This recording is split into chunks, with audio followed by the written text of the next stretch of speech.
দর্শক, science lab এলাকায় রাস্তা অবরোধ করে বিক্ষোভ করছেন আন্দোলনরত শিক্ষার্থীরা। সেখানে আছেন আমাদের রিপোর্টার শুভ মাহফুজ, সরাসরি যুক্ত হচ্ছে তার সঙ্গে। শুভ, আপনি আমাদের জানাবেন সায়েন্স ল্যাব এলাকার এই মুহূর্তের খবর।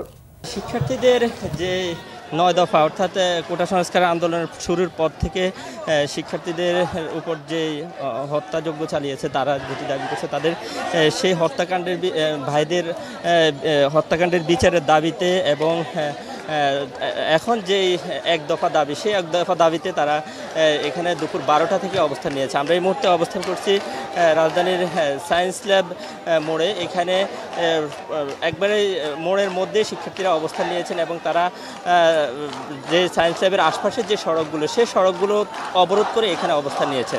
এখানে ধানমন্ডি এবং এর আশপাশের যেই শিক্ষা প্রতিষ্ঠানগুলো রয়েছে, বিশেষ করে ঢাকা কলেজ, সিটি কলেজ এবং বিশিষ্ট নূর মোহাম্মদ কলেজ সহ আশপাশের যে কলেজগুলো রয়েছে, সেই কলেজের শিক্ষার্থীরা এখানে অবস্থান নিয়েছেন এবং তাদের সাথে তাদের শিক্ষকরা অবস্থান নিয়েছেন। আসলে তারা বলছেন যে তাদের যে শান্তিপূর্ণ যে কর্মসূচিগুলোতে তাদের ভাইদেরকে অর্থাৎ তাদের সহপাঠীদেরকে যে গুলি করে হত্যা করা হয়েছে, মেরে ফেলা হয়েছে, সেটার বিচার অবিলম্বেই করতে হবে এবং এর সাথে এখন তাদের যে দাবি, যে এক দফা যে দাবি, সেই দাবির সমর্থনে তারা কিন্তু এখানে বিভিন্ন স্লোগান দিচ্ছেন। আমরা এই সড়কের চারপাশেই ঘুরেছি, তিন পাশে কোনো ধরনের আইনশৃঙ্খলা রক্ষাকারী বাহিনীর সদস্যদেরকে আমরা দেখতে পাইনি, কিন্তু এখানে নিউ মার্কেটমুখী যে সড়কটি, সেখানে প্রায় 50 থেকে 60 জন পুলিশের সদস্য এখানে সতর্ক অবস্থানে রয়েছে।